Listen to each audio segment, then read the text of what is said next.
जानकारी आपको दे दें, राजस्थान बीजेपी की तीसरी सूची की कवायद तेज हो गई है। 25 अक्टूबर को बीजेपी कोर ग्रुप की बैठक होने जा रही है और बैठक में उम्मीदवारों के नाम पर मंथन होगा। कोर ग्रुप के बाद 26 या 27 को होगी सीसी की बैठक और सीसी की बैठक में उम्मीदवारों के नाम पर मुहर लगेगी। आपको बता दें कि बीजेपी ने अभी तक 124 उम्मीदवारों के नाम घोषित किए हैं और अभी 76 सीटों पर उम्मीदवारों की घोषणा बाकी है। तो अब तीसरी सूची का इंतजार, उसको लेकर के देखिए चिंतन मंथन अब बीजेपी में किया जा रहा है, क्योंकि बीजेपी ने अपनी 2 लिस्ट जारी की और जैसे ही पहली और दूसरी लिस्ट जारी हुई उसके बाद से देखिए जो तस्वीरें निकल करके सामने आई उसमें बगावती सुर भी देखने को मिले। हालांकि उसको लेकर के कमेटी का गठन भी किया गया और डैमेज कंट्रोल की भी स्थिति बनी। उसके बाद से देखिए लगातार उसको लेकर के अब चिंतन मंथन किया जा रहा है कि कहीं न कहीं अब जो तीसरी लिस्ट जारी हो उसमें इस तरीके की कोई स्थिति ना बने। 25 अक्टूबर को बीजेपी कोर ग्रुप की बैठक होगी और बैठक में उम्मीदवारों के नाम पर मंथन होगा। तो जोधपुर दौरे पर सीएम गहलोत बड़ी जानकारी आपको दे रहे हैं। आज 10 बजे से 1 बजे तक जनसंपर्क करने वाले हैं। 2 बजे प्रतिभा सम्मान समारोह में शिरकत करेंगे। शाम 6:30 बजे दशहरा महोत्सव में शामिल होने वाले हैं। तो ये बड़ी जानकारी आपको दे रहे हैं सीएम अशोक गहलोत का। देखिए जोधपुर दौरा और जनसंपर्क सीएम अशोक गहलोत करेंगे। कल भी हमने आपको तस्वीरें दिखाई थी जब सीएम अशोक गहलोत जनसंपर्क करते हुए नजर आए थे। आज 10 बजे से 1 बजे तक जनसंपर्क करेंगे। 2 बजे प्रतिभा सम्मान समारोह में शिरकत करने वाले हैं। शाम 6:30 बजे दशहरा महोत्सव में भी शामिल होंगे। तो ये बड़ी जानकारी, जोधपुर के दौरे पर मुख्यमंत्री अशोक गहलोत है, जनसंपर्क करेंगे, लोगों से बातचीत करते हुए नजर आएंगे। और वो तस्वीरें भी हमने आपको कल दिखाई थी जिसमें सीएम अशोक गहलोत जनसंपर्क करते हुए नजर आए थे। कई लोग अपनी समस्याओं को लेकर के पहुंचे थे तो सीएम अशोक गहलोत उनकी समस्याएं भी सुन रहे थे और अधिकारियों को भी कड़े निर्देश दिए गए हैं कि जल्द से जल्द समस्याओं का समाधान किया जाए। शाम 6:30 बजे दशहरा महोत्सव में शामिल होने वाले हैं और जोधपुर दौरे पर मुख्यमंत्री अशोक गहलोत। और ये दौरा काफी महत्वपूर्ण हो जाता है क्योंकि देखिए सीएम अशोक गहलोत यहां पर जनसंपर्क करते हुए नजर आएंगे। ज्यादा जानकारी के लिए संवाददाता रंजन दवे हमारे साथ फोन लाइन पर जुड़ चुके हैं। रंजन, आज सीएम अशोक गहलोत जनसंपर्क करते हुए नजर आएंगे, क्या क्या और कार्यक्रम प्रस्तावित है वो बताइए। जी देखिए, आज जो अशोक गहलोत के जोधपुर दौरे का दूसरा दिन है और दूसरे दौरे की भी शुरुआत जनसंपर्क के तहत करने वाले हैं। और आज का जो अगर बात की जाए तो मंडोर इलाके से ये जनसंपर्क का जो सिलसिला शुरू होगा, जो कि मंडोर के आगे मंडोर गेस्ट हाउस और मंडोर से संबंधित जितने भी नागौरी, बेरा और ये जो इलाके हैं वहां है जो जनसंपर्क का दौर है जारी रहेगा। मुख्यमंत्री अशोक गहलोत का जनसंपर्क के तहत ये जो दौरा देखा जा रहा है, क्योंकि अब चुनावों को देखते हुए ये आगाज हो चुका है और इसी सिलसिले में सरदारपुरा विधानसभा से जुड़े ये जितने भी आज क्षेत्र हैं, चाहे ये नया बास, मगरा पूंजला, माता का थान, भदवासिया और भदासिया के साथ साथ आगे चैनपुरा और ये सब इलाके जो हैं ये सरदारपुरा विधानसभा से जुड़े क्षेत्र हैं। और विशेष तौर से अगर देखा जाए तो माली जाति बहुल इलाके हैं और मुख्यमंत्री के समाज के लोग रहते हैं। तो निश्चित तौर पर आज का जो जनसंपर्क का जो इलाका एरिया है वो सरदारपुरा विधानसभा क्षेत्र से जुड़ा है। इसके अलावा प्रतिभावान विद्यार्थियों को सम्मानित करने का जो कार्यक्रम है वो भी यहाँ माली सामुदायिक भवन और यहाँ रहने वाला है। और दशहरे के रूप में जहाँ रावण दहन का कार्यक्रम रहता है रावण का चबूतरा मैदान में, वहां पर भी सम्मिलित होने की जानकारी सामने आई है। तो कुल मिलाकर के 2 दिवसीय दौरे के दूसरे दिन आज भी सघन जनसंपर्क अभियान रहेगा। विशेष तौर से मंडोर इलाका और महामंदिर से आगे ये संपूर्ण जो इलाका है वहां अलग अलग नुक्कड़ सभाओं और सड़क पर जनसंपर्क, लोगों से मिलना और यह सारा काम आज मुख्यमंत्री के दौरे में शामिल है। बिल्कुल रंजन, आने वाले दिनों में चुनाव और उससे पहले सीएम अशोक गहलोत का ये दौरा काफी महत्वपूर्ण हो जाता है। आप नजर बनाकर के रखिए। शुक्रिया तमाम जानकारी साझा करने के लिए।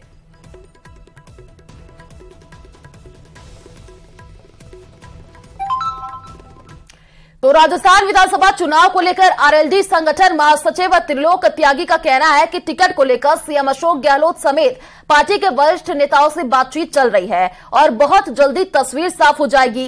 न्यूज 18 राजस्थान से उनसे कई मुद्दों पर बातचीत हुई है। साथ बातचीत करने के लिए हैं राष्ट्रीय लोकदल के संगठन महासचिव त्रिलोक त्यागी जी। सर, राजस्थान, मध्य प्रदेश, इन सब जगह विधानसभा चुनाव चल रहा है। गठबंधन में कहीं ना कहीं दरार देखने को मिल रही है, लेकिन राजस्थान में आपकी बात कांग्रेस के साथ चल रही है, तो कब तक सीटों को फाइनल होने की उम्मीद है और क्या कुछ आपकी बातचीत कांग्रेस के साथ चल रही है? ऐसा है कि हम लोगों का जो पिछला चुनाव है वो कांग्रेस के साथ मिलकर लड़ा गया।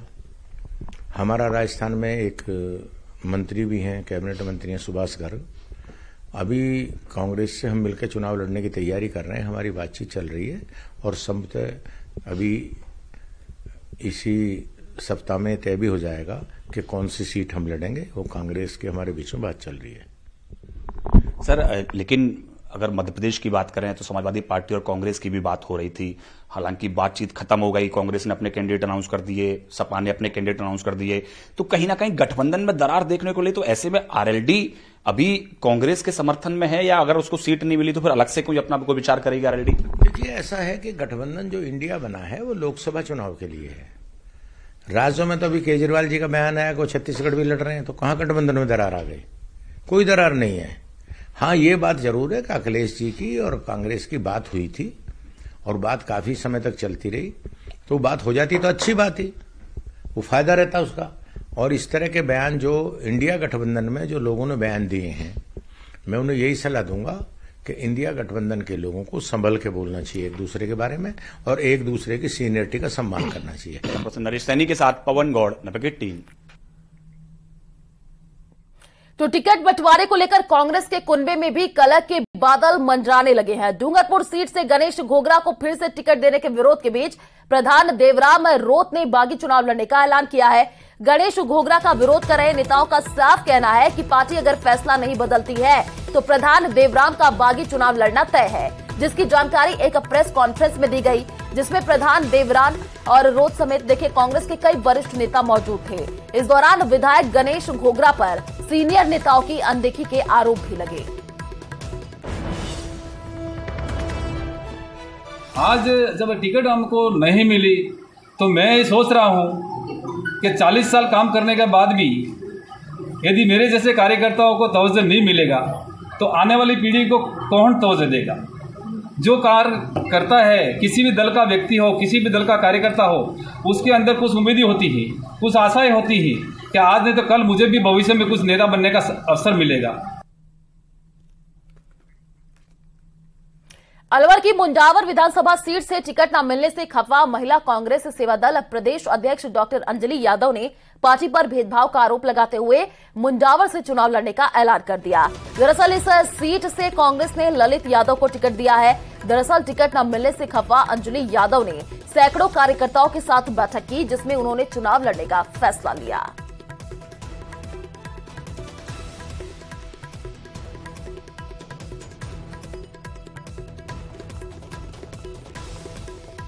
इसको मैं पूरे सोशल मीडिया पे डाल दूंगी कि हम किस पार्टी से चुनाव लड़ेंगे, कौन सी हम टिकट लेकर आ रहे हैं, वो आपको सूचना मिल जाएगी। तो मैं पूरे सोशल मीडिया पे डाल दूंगी कि हम किस पार्टी से चुनाव लड़ेंगे, कौन सी हम टिकट लेकर आ रहे हैं, वो आपको सूचना मिल जाएगी। तो मैं पूरे सोशल मीडिया पे डाल। तो जयपुर जिले की सांगनेर सीट से मौजूदा विधायक अशोक लाहौटी का टिकट करने से वैश्य महासभा और माहेश्वरी समाज ने बैठक आयोजित कर विरोध जताया। बैठक में बीजेपी आला कमान से दोबारा विचार करने का अनुरोध किया। इतना ही नहीं, फैसले पर फिर से विचार न करने के हालात में अंजाम भुगतने की चेतावनी भी दी।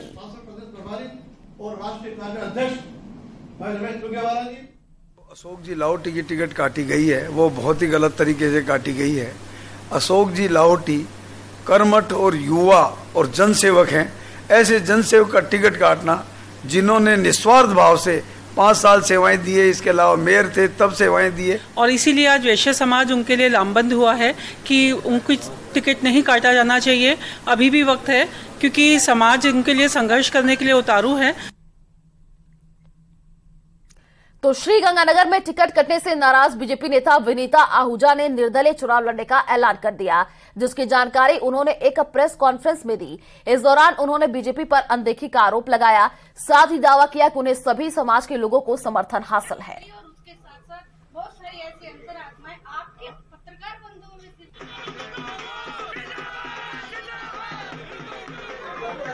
मैं इसे दायित्व के रूप में लेती हूँ और मैं इस समय भी ये कहना चाहूंगी, जिस सेवा से मैं पिछले 30 साल से जुड़ी हूँ आम जन के साथ, और जनता मेरे साथ है, मैं उसी शिद्दत से सेवा में जुड़ी रहूंगी। आज एक कोर कमेटी ने जो निर्णय लिया है वो ये है कि अगर कांग्रेस अरोड़ा समाज को टिकट देती है तो आप चुनाव नहीं लड़ेंगी, तो क्या आप उस कैंडिडेट के साथ जाएंगी? देखो, अगर मैं आम जन और सभी के कार्यकर्ताओं के साथ समाज और परिवार के उस पे आई हूँ प्रोत्साहन पे, तो ये मेरा दायित्व बनता है कि मैं अपने समाज, परिवार और कार्यकर्ताओं के साथ उन्हीं के अनुसार चलूं। तो जो कांग्रेस के अरोड़ा समाज के अंकुर मिगलानी टिकट की दौड़ में है, अगर उन्हें टिकट नहीं मिलता है तो क्या वो आपके साथ लगेंगे?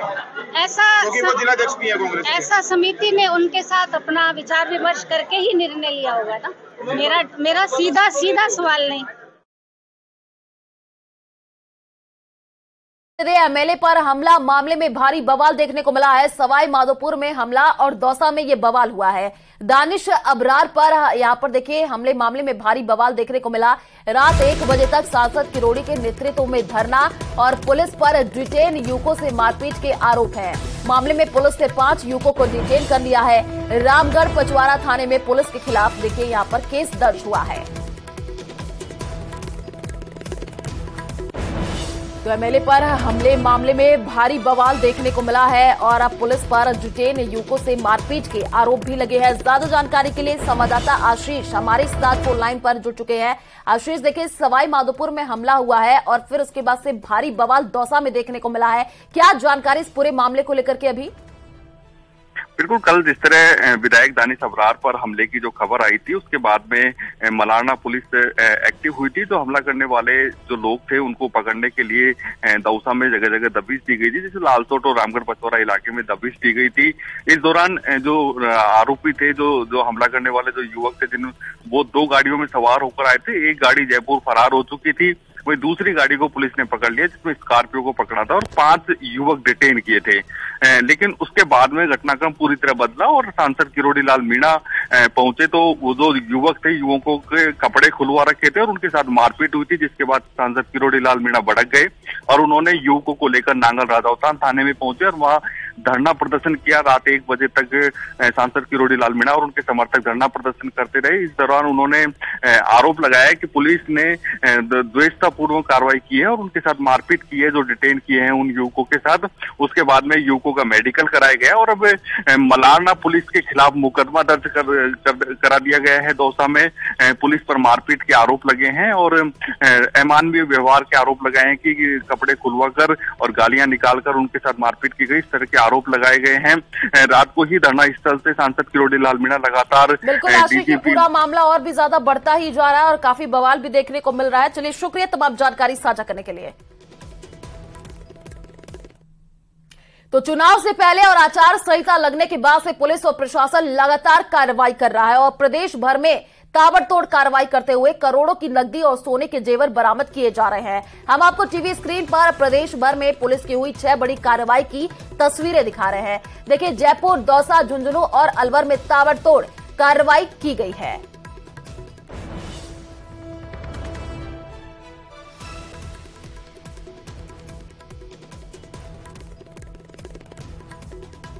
तो देखिए, खबर अजमेर से है, जहां बजरंगगढ़ चौराहे पर नाकाबंदी के दौरान चेकिंग में 2 व्यापारियों के पास 16.5 लाख रुपए कैश बरामद हुए हैं। दोनों व्यापारी से जब इस बाबत पूछा गया तो दस्तावेज दिखाने में नाकाम रहे। पुलिस ने बड़ी रकम को कब्जे में लेकर के इनकम टैक्स विभाग को सूचना दे दी है। व्यापारी दीपक गुरनानी और थावरदास गुरनानी को हिरासत में लेकर के अब आगे की कार्रवाई की जा रही है। आज बजरंगगढ़ चौराहे पर शाम को नाकाबंदी के दौरान हमारी स्पेशल नॉर्थ साहब की टीम, सीओ नॉर्थ की टीम और हमने से मिलकर नाकाबंदी कर रहे थे। हम उनके स्पेशल सहयोग से थाना कोतवाली के जाब्ते के साथ सहयोग में हमने 2 व्हीकल जा रहे थे, व्हीकल्स की ब्रेक चेकिंग कर रहे थे। चुनाव आचार संहिता के प्रोविजन के तहत नकदी, अवैध मादक पदार्थ, इन सब की जाँच और पड़ताल और धरपकड़ की जा रही थी।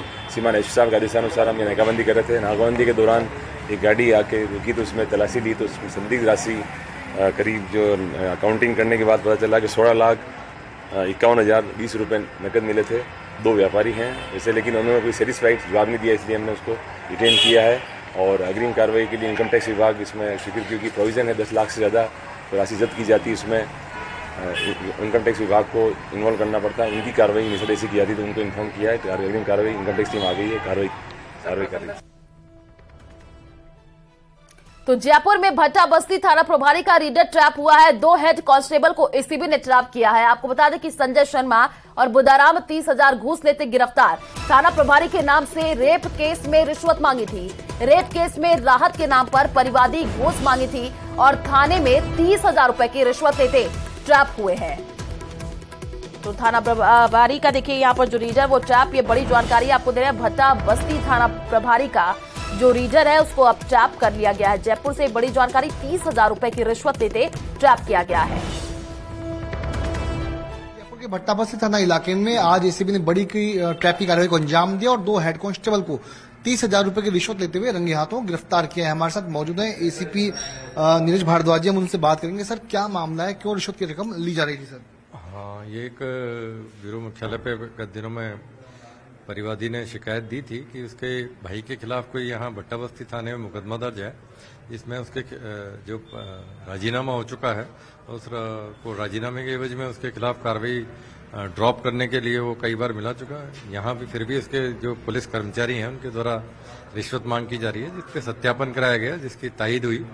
इस पर 60,000 रुपए की पहले रिश्वत मांगी जा रही थी, जो 30,000 रुपए देना तय हुआ सत्यापन में, जिसकी आज 2 हेड कांस्टेबल को रंगे हाथों 30,000 रुपए लेते हुए गिरफ्तार किया गया है, जिसमें एक हेड कांस्टेबल एसएचओ का रीडर है।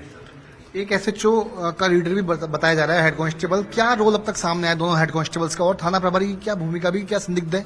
नहीं, उसी एंगल से जांच की जा रही है कि एसएचओ ये जो इन्वेस्टिगेशन है उनके पास थी, तो ये प्राइमा फेसिया इसके विस्तृत जांच की जा रही है कि रीडर ने खुद के स्तर पे की। तो चुनाव को लेकर रेलवे सुरक्षा बल और उत्तर पश्चिम रेलवे की ओर से पैसेंजर और मालगाड़ियों पर निगरानी जारी है। अवैध धनराशि से लेकर सोने चांदी तक आरपीएफ की पैनी नजर है। आपको बता दें कि आचार संहिता लगने के बाद आरपीएफ ने अब तक 232 किलो चांदी जब्त की है। साथ ही तलाशी के दौरान रेल से अवैध शराब की खेप भी बरामद की है। इसके अलावा रेलवे स्टेशन पर बने गोदामों की डॉग स्क्वाड की मदद से नियमित तलाशी ली जा रही है। चुनाव के साथ ही त्योहारों का भी मौसम है, लिहाजा आरपीएफ सभी रेलवे स्टेशनों पर मुस्तैद है और आने वाले दिनों में आरपीएफ की ओर से बड़ी कार्रवाई देखने को मिल सकती है।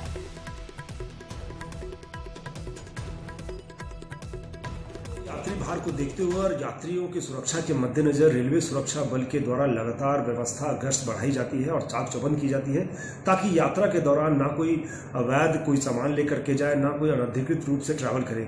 और इसी क्रम में उत्तर पश्चिम रेलवे की रेलवे सुरक्षा बल आरपीएफ टीम के द्वारा हाल फिलहाल में गश्त करके बहुत सारी ऐसी घटनाओं पर अंकुश लगाया गया है और अभी बहुत सारे ऐसे मामले सामने आए हैं जिसमें कि यात्री चांदी का सामान लेके जा रहे थे या अवैध शराब लेके जा रहे थे। राजधानी जयपुर में आमजन को यातायात नियमों के प्रति जागरूक करने के लिए शहर की ट्रैफिक पुलिस ने नया नवाचार शुरू किया है। राजधानी में अब पब्लिक एड्रेस सिस्टम के जरिए ट्रैफिक नियमों की सीख दी जा रही है। पुलिस कमिश्नर के निर्देश पर शहर के प्रमुख चौराहों और बाजारों पर अनाउंसमेंट निर्देश के लिए स्पीकर लगाए गए हैं। इसके जरिए रिकॉर्डेड ट्रैफिक अवेयरनेस मैसेज और ट्रैफिक पुलिस कर्मियों द्वारा माइक के जरिए वाहन चालकों को यातायात नियमों की जानकारी दी जा रही है। यातायात की समस्याओं के समाधान के लिए जितना महत्वपूर्ण पुलिस के द्वारा किया जाने वाला इन्फोर्समेंट की कार्रवाई है, जिसको कि हम चालान के रूप में सामान्य तौर पर जानते हैं, उतना ही महत्वपूर्ण या उससे भी ज़्यादा महत्वपूर्ण अवेयरनेस की कार्रवाई होती है कि जनता को ये पता हो कि क्या क्या नियमें हैं यातायात की और उनमें से पालना करना उनके लिए कितना ज़रूरी है।